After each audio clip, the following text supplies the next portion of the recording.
Je suis Arnaud Kouassi, je suis marié, père de 4 enfants. Je suis l'auteur de la série d'ouvrages Les plus belles histoires de la Bible. Je suis également chef d'entreprise et le berger adjoint de la Fraternité chrétienne Salomon, qui est un apostolat de la communauté Mère du Divin Amour.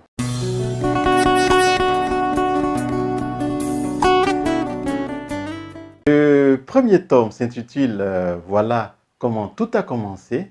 Et le deuxième tome, c'est L'esclave qui devient roi.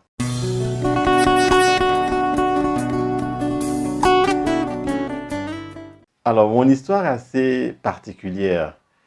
Je n'accordais pas une grande importance à l'éducation spirituelle de mes enfants et je pensais que je leur faisais du bien en cherchant à amasser une fortune que j'allais leur laisser en héritage. Et le Seigneur m'a révélé que le meilleur héritage qu'on peut laisser à ses enfants, ce n'est pas le bien matériel, mais c'est l'éducation spirituelle solide. Et c'est comme ça que j'ai eu l'inspiration d'écrire le livre parce que je cherchais à donner une éducation spirituelle à mes enfants. Et comme je ne trouvais pas de livre adapté, le Seigneur est venu à mon secours pour m'inspirer d'écrire un livre qui allait présenter les personnages de la Bible pour qu'ils servent de modèle à nos enfants.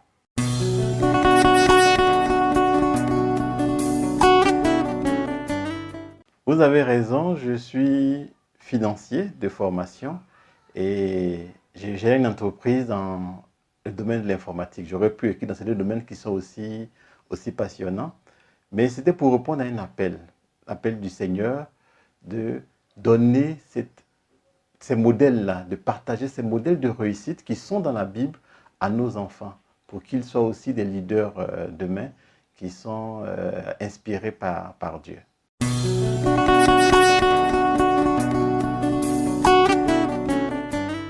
La particularité, c'est que je présente la Bible aux enfants, mais au travers des personnages.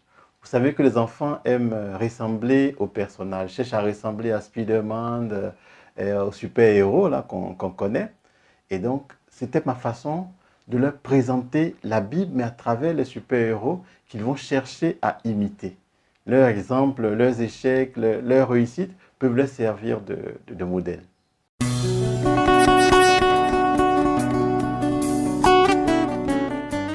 Dans le premier tome, on commence par l'histoire de Adam et Ève. Après, on a l'histoire de Caïn et Abel. Ensuite, on passe à l'histoire de Noé. Après, c'est l'histoire d'Abraham. Ensuite, Isaac, Jacob. Et on termine par la merveilleuse histoire de Joseph, qui est le fils de Jacob. Dans le deuxième tome, on commence par l'histoire de Moïse. Ensuite, on poursuit avec l'histoire de Josué. Après, on passe à Gédéon, qui était juge. Ensuite, Samson. Après, c'est Samuel. Et puis, on aborde l'histoire de David. Et on termine par l'histoire de Salomon, le roi Salomon.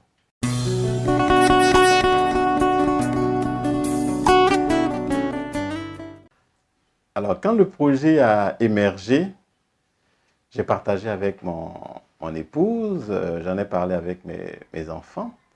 Et puis, j'ai des amis prêtres que je connais, des prêtres de la communauté Mère du Divin Amour que j'ai approchés, des prêtres de la communauté Saint-Jean et des prêtres de ma paroisse, Notre-Dame de l'Incarnation. Alors donc, j'ai échangé avec ces différents prêtres, je leur ai présenté le projet. Ben, ils ont été emballés, nous avons commencé à travailler ensemble. Donc, quand j'écrivais ce que je faisais, j'écris une histoire. Après, je présente cette histoire-là à mes enfants. D'accord? Il y a un qui la lit et chacun donne son avis pour voir si l'histoire est intéressante, si ils arrivent à comprendre ce qui est expliqué, parce que le niveau des langages devait être adapté à leur niveau de compréhension. Donc, mes enfants sont les premiers correcteurs. Ils m'ont vraiment aidé à adapter le livre à leur niveau de compréhension. Et les prêtres m'ont également aidé à pouvoir faire en sorte que ça touche la cible des enfants et que le message ne s'écarte pas de ce qui est dit dans la Bible. Donc j'ai vraiment eu un appui de plusieurs prêtres et que je remercie d'ailleurs.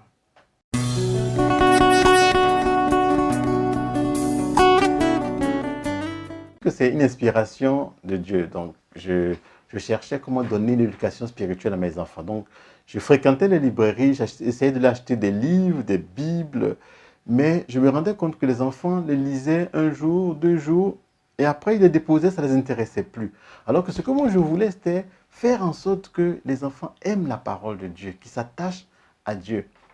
Et comme je ne trouvais pas, le Seigneur est venu à mon secours et il m'a inspiré d'écrire un livre. Donc c'est vraiment pour répondre à l'appel de Dieu que j'ai écrit ce livre. Et j'ai eu le courage parce que l'inspiration me venait au fur et à mesure. Alors chaque fois que je m'asseyais pour écrire, ben, ce que je devais écrire m'était inspiré et ça m'encourageait à continuer. Chaque fois que je lisais la Bible, j'avais des petits clins d'œil qui me disaient « Ah oui, il faut que tu parles de ceci, de cela ». Et ça m'a vraiment aidé à réaliser cette œuvre.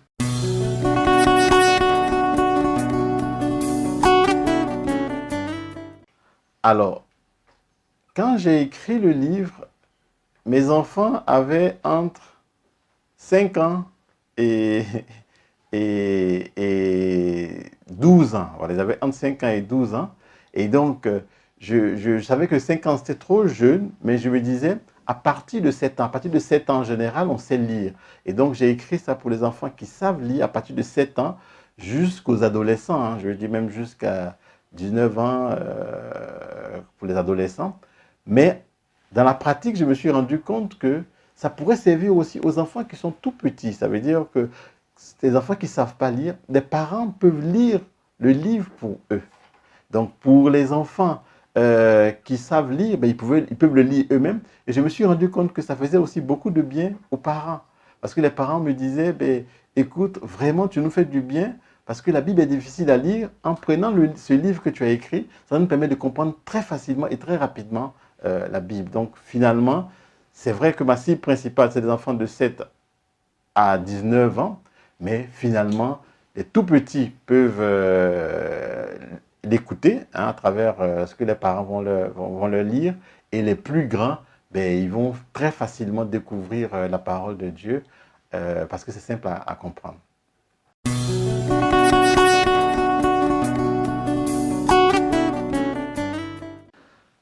Alors, déjà, il faut savoir que il y a un principe qui a commencé à m'habiter.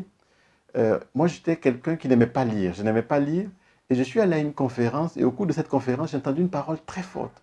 Cette parole disait, ceux qui réussissent dans la vie lisent tous les jours. Et ceux qui ne réussissent pas dans la vie regardent la télé tous les jours. Alors, je dis, ben, moi, je veux réussir. Et donc, je me suis engagé à lire tous les jours. Et donc, j'encourage mes enfants à lire tous les jours. Donc, acheter un livre pour son enfant, ben, c'est l'aider à apprendre de nouvelles choses. Donc, le parent va permettre à son enfant d'apprendre de nouvelles choses. Et comme c'est la parole de Dieu, le parent va s'aimer très tôt la parole de Dieu dans le cœur de l'enfant. Les valeurs spirituelles dans le cœur de son enfant. Alors ça permettra à cet enfant-là d'éviter les pièges que sont la drogue, l'alcool, le sexe et toutes les addictions qu'on connaît, tous les comportements déviants qu'on connaît. Les enfants pourront les éviter parce qu'ils auront reçu la bonne sémence, la parole qui leur permet de changer de vie, de changer de comportement et de prendre des modèles sur les personnes qui ont réussi dans la vie.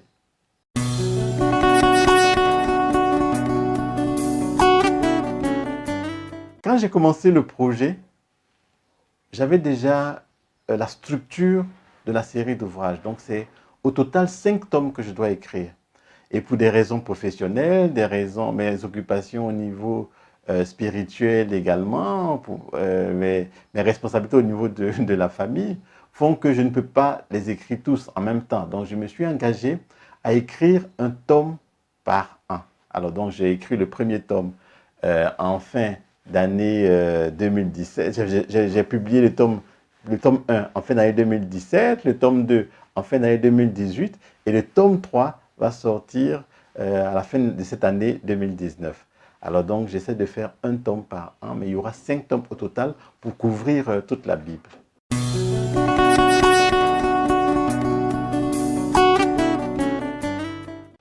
Les illustrations, c'est vraiment l'appât, c'est ce qui attire les enfants.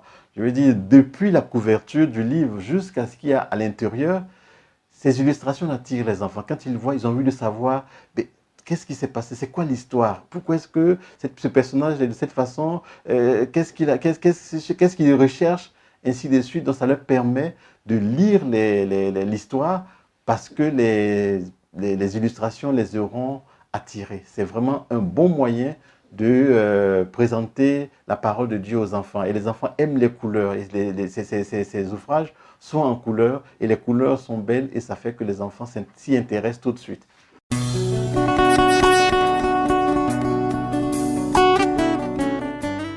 Effectivement, je suis arrivé à l'écriture simplement par obéissance à Dieu. D'accord? J'ai reçu que je devais écrire et je me suis laissé conduire et j'ai réussi à écrire. Je n'avais pas imaginé auparavant que j'allais écrire des livres. Et ce qui est surprenant, c'est que au fur et à mesure que je lisais la parole de Dieu, pour quelqu'un qui n'aimait pas lire, au fur et à mesure que je lisais la parole de Dieu, j'ai commencé à aimer la parole de Dieu. Vraiment, je dévorais la parole de Dieu au fur et à mesure. Et parfois, quand je lis, je n'ai même pas envie de m'en séparer alors que je n'aimais pas lire. Donc, j'ai découvert que j'aimais finalement la lecture à force de lire. Et au niveau de l'écriture, je ne savais pas que j'allais aimer écrire. Et au fur et à mesure que j'écrivais, je me suis rendu compte que j'aimais l'écriture aussi. Donc, j'ai découvert ces passions-là à force de le faire. Et je pense qu'il y a beaucoup comme ça qui découvrent leur passion au cours de leur existence à force de le faire. Voilà, ça a été mon cas. À force d'écrire, j'ai commencé à aimer l'écriture, c'est devenu une passion. À force de lire, j'ai commencé à aimer la lecture et c'est devenu également une passion. Et donc, j'encourage ceux qui n'ont pas découvert leur passion de s'essayer à différentes choses. Et c'est comme ça qu'on découvre sa passion. Il y en a qui découvrent leur passion depuis leur temps d'enfance, mais ça n'a pas été mon cas. Donc, je l'ai découvert au fur et à mesure.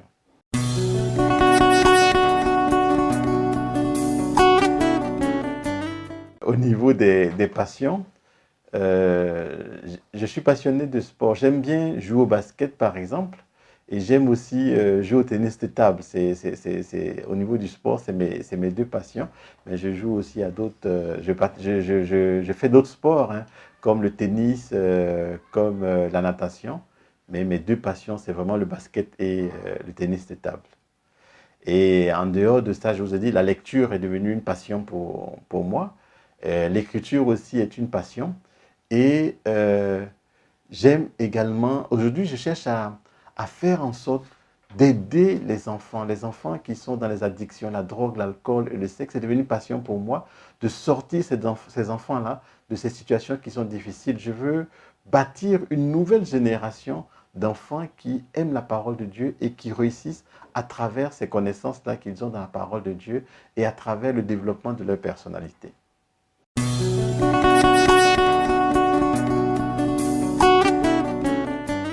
J'écris en général à la maison. J'écris en général à la maison. Ça peut être sur la terrasse, ça peut être au salon, mais c'est souvent dans la chambre et parfois dans la douche. Quand je ne veux pas gêner mon épouse, j'écris à partir de 22 heures en général, quand tout le monde est couché. Hein, donc je peux écrire de 22 heures jusqu'à parfois 3 heures du matin. Parfois, c'est très tôt le matin. Je me réveille à 5 heures, 6 heures du matin et j'écris jusqu'à 7 heures, 8 heures avant d'aller au travail. Ou alors, c'est les week-ends. Donc, parfois, les week-ends, quand les enfants sont sortis, je fais en sorte de ne pas trop utiliser le temps de présence de mes enfants pour écrire parce que je veux leur consacrer du temps. Je veux consacrer du temps à mon épouse également. Donc, en général, c'est quand ils ne sont pas là ou alors quand ils sont couchés que j'écris dans la majeure partie du temps. Ou alors quand ils sont en train de jouer, j'écris également. Donc c'est en général à la maison.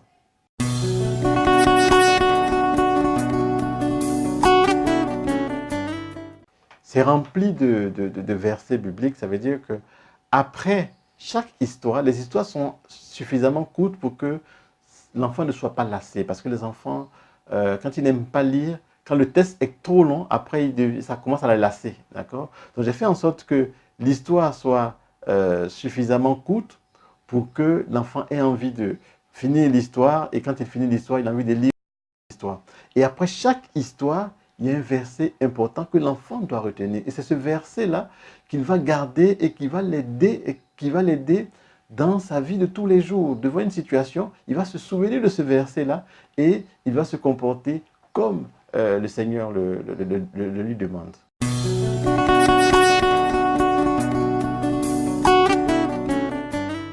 Alors c'est là la grande satisfaction. Vous savez, parfois on commence une œuvre et on peut être découragé parce qu'il y a des critiques négatives et autres. Mais dans ce cas, vraiment les retours sont positifs et j'en suis très heureux. Alors je vais vous donner quelques exemples. Alors il y a une dame qui a acheté ces livres-là au cours d'une de mes dédicaces et elle les a offerts à ses enfants. Elle les a offerts également aux enfants de sa voisine. Et quelques jours plus tard, sa voisine la rencontre et lui dit: voisine, vraiment merci beaucoup pour ce livre que tu as offert à ma fille. Ma fille qui n'aimait pas lire, mais je suis surpris de la voir être en train de lire le livre tous les jours. Je ne sais pas ce qu'il y a dedans, mais vraiment, c'est quelque chose de bien pour elle parce qu'elle a commencé à aimer à lire. Et la dame qui rentre chez elle, elle voit ses enfants, elle dit: ben, écoutez, le livre que je vous ai acheté là, donnez-moi un exemplaire et je vais le lire. Et donc la dame rentre dans sa chambre et elle commence à le lire. Elle dit qu'elle est restée dessus jusqu'au matin pour pouvoir terminer le livre parce que c'est captivant. Alors donc j'ai fait en sorte que ce soit facile à lire et que ce soit captivant. Et donc les enfants l'apprécient et les adultes aussi l'apprécient. Alors le deuxième témoignage, c'est ma fille qui a offert le livre à une de ses amies pour son anniversaire. Et la petite a lu le livre et elle vient dire à ma fille: à partir d'aujourd'hui, je ne vais plus mentir, je ne vais plus tricher et je vais respecter mes parents. Pourquoi? Parce que l'enfant a découvert d'elle-même pourquoi est-ce qu'il faut respecter les parents, pourquoi est-ce qu'il ne faut plus tricher et pourquoi est-ce qu'il faut, il faut plus mentir. L'enfant a découvert d'elle-même pourquoi est-ce qu'il faut cultiver ces différentes valeurs. Alors, j'ai aussi un autre témoignage d'un papa qui a lu le livre, qui me dit: vraiment, ton livre il est complètement différent de tous les autres livres que j'ai lus. En le lisant, je me suis rendu compte vraiment que l'Esprit Saint t'a inspiré. Et vraiment, je t'encourage à continuer. Et c'est sûr que dans les futures générations vont être différentes de ce qu'on voit aujourd'hui, de la génération qu'on voit aujourd'hui. Alors, il y a une autre dame qui me dit: vraiment, merci Arnaud pour ce que tu as fait comme travail, parce que ça nous permet très facilement et très rapidement de comprendre l'histoire des personnages de la Bible. Parce que quand on prend par exemple l'histoire de David, ben, l'histoire de David se trouve dans le livre de Samuel, ça se trouve dans le livre des rois, ça se trouve dans le livre des chroniques. On n'a pas toujours la force de faire le lien entre chacune de ces histoires-là. Mais toi, tu l'as fait. Vraiment, merci beaucoup. Ça nous fait beaucoup de bien. Alors, donc, on peut continuer de citer ces témoignages et ça nous encourage. Il y a des prêtres même qui nous disent: ah, mais vraiment, c'est une bonne chose. Je vais l'utiliser pour la catéchèse, pour aider mes enfants, les enfants que j'encadre pour la catéchèse, à comprendre l'histoire de ces personnages de la Bible.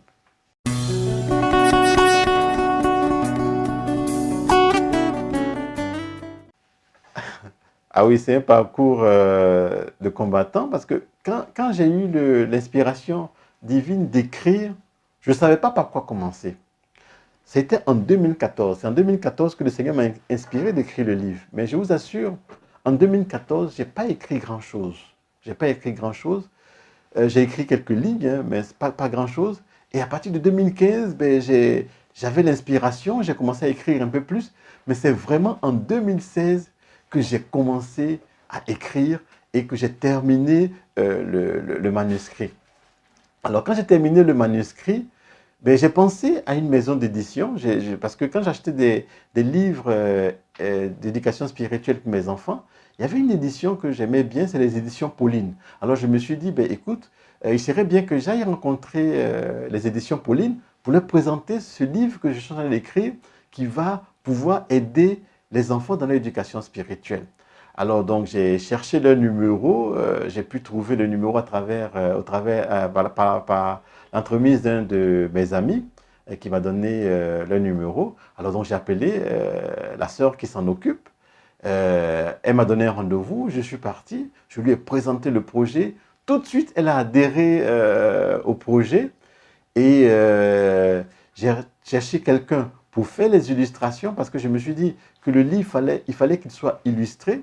Donc j'ai trouvé quelqu'un qui faisait des illustrations et vraiment j'ai été émerveillé par les illustrations il a réalisées. Ça a pris un peu de temps, mais on a fini par finaliser les illustrations. Donc je les ai transmises avec le manuscrit aux sœurs. Elles ont fait quelques observations, je les ai transmises à des prêtres, comme j'avais dit, qui m'ont aidé, qui m'ont encadré.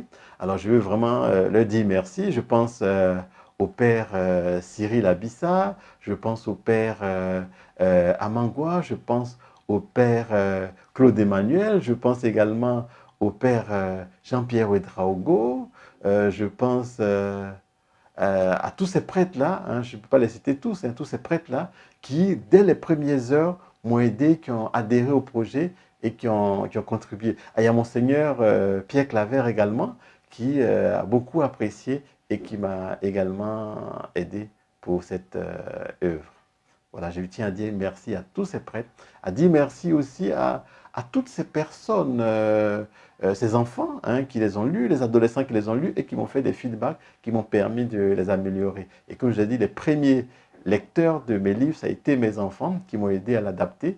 Et je tire un grand chapeau à mon épouse qui m'a aidé à faire les corrections et à tonton Pascal Nguessan qui lui aussi m'a vraiment aidé à corriger ce livre. Voilà, donc c'est toute une équipe qui a travaillé pour que cette œuvre-là puisse voir le jour. Mais vraiment, tout le monde était enthousiaste, ils ont contribué généreusement et je veux leur dire merci, que le Seigneur les bénisse.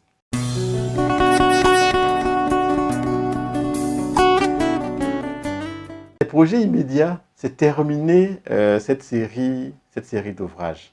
Donc, le tome 3, comme je dis, je suis en train de le finaliser, il va sortir dans quelques mois.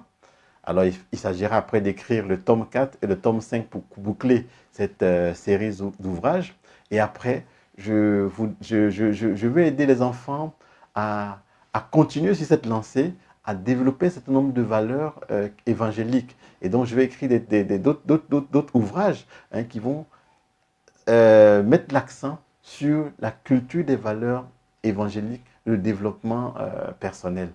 Et ce sera vraiment un plaisir pour moi si les enfants peuvent adhérer à ces autres ouvrages que je vais écrire qui vont les aider à devenir des hommes et des femmes respectables qui aiment Dieu.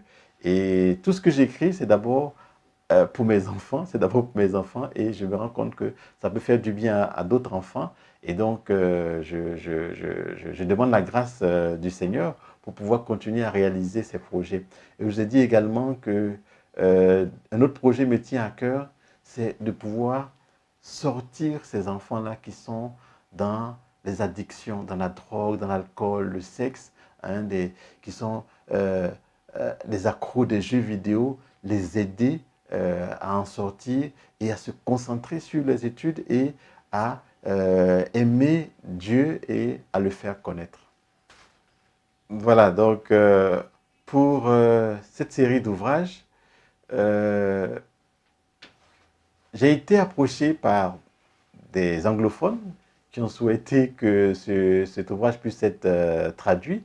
Et donc, je pense que je vais travailler sur la traduction en anglais et puis sur la traduction également en espagnol parce qu'il y a un marché également pour ça. Des demandes ont été faites.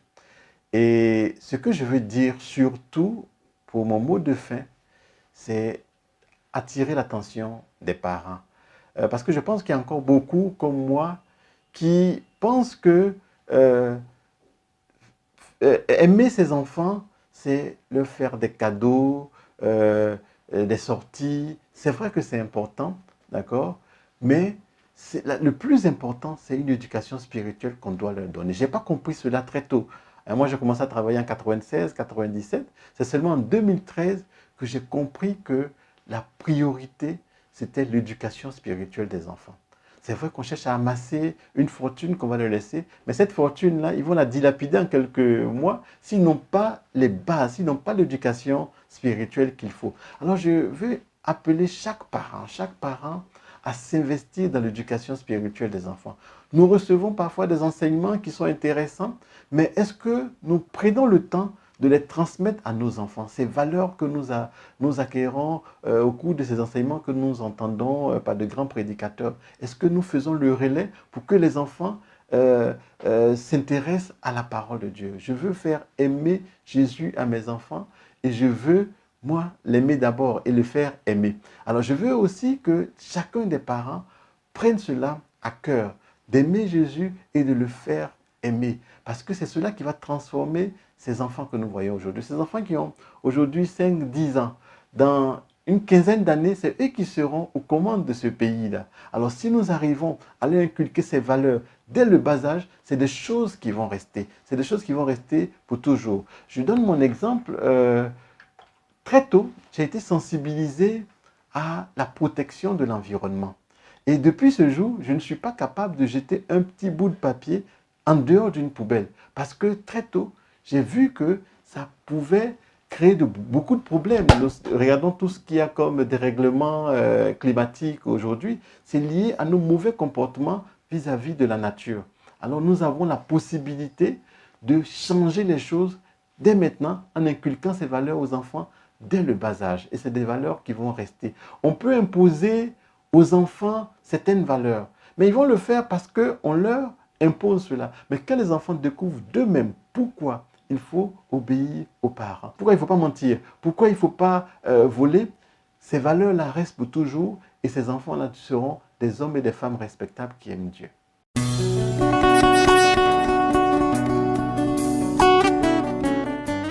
Alors, je vous présente le tome 1 qui s'intitule « Voilà comment tout a commencé ». Alors, sur l'image de couverture, vous voyez un grand-père qui parle à des enfants.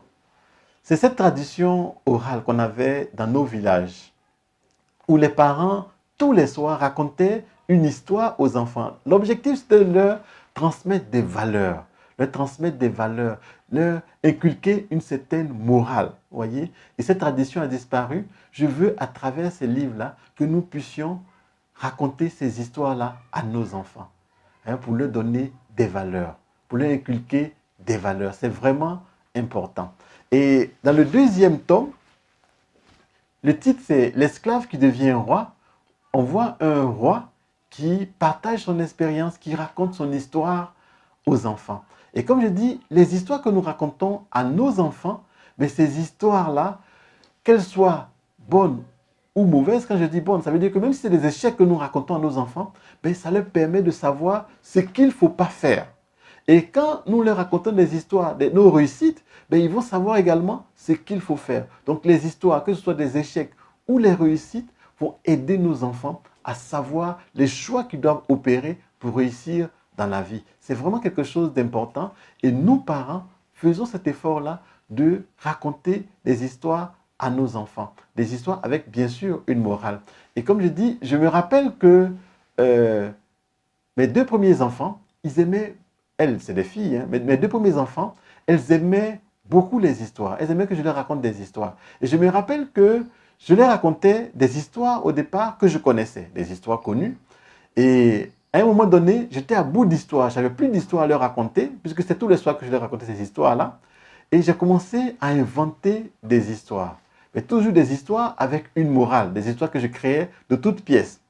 Et après, ben, l'inspiration tarissait et j'ai eu une inspiration de leur raconter l'histoire des personnages de la Bible. Et je me suis rendu compte qu'ils aimaient beaucoup ces histoires-là. Quand on leur raconte l'histoire de Noé, l'histoire de David, l'histoire de Joseph, l'histoire du roi Salomon et autres, les enfants aimaient ces histoires-là. L'histoire de Samson, en fait, quand le Seigneur m'a demandé d'écrire cette série d'ouvrages en leur parlant des personnages qui ont marché avec Dieu, qui ont réussi à surmonter les difficultés pour réussir dans la vie, ben, je me suis rendu compte que c'était quelque chose qui allait forcément intéresser les enfants parce que mes enfants, eux, à leur tour, ils avaient aimé ces histoires.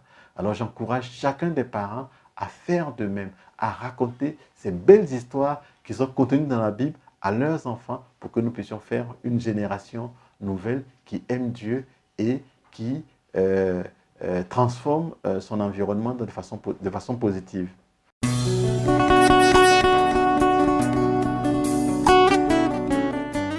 Ces ouvrages sont disponibles dans les grandes librairies. Je vais en citer quelques-unes. C'est disponible par exemple à la librairie de France, c'est disponible à la librairie Carrefour, c'est disponible également à la librairie Cap Sud, c'est disponible à la librairie des Sœurs Paulines, à la librairie La Franciscaine de la communauté Mère du Divin Amour, la librairie de la Riviera Palmeraie.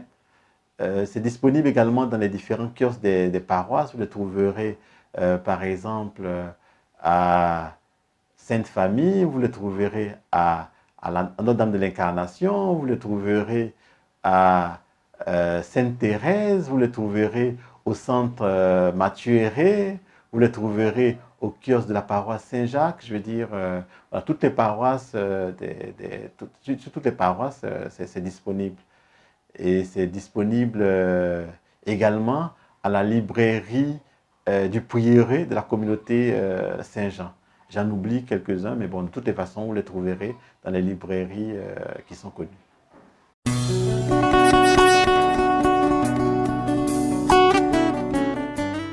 Alors donc, je voulais faire équipe avec les parents, hein, je voulais faire équipe avec les parents, avec toutes ces personnes qui s'investissent dans l'éducation, pour que nous puissions insister sur l'éducation spirituelle des enfants.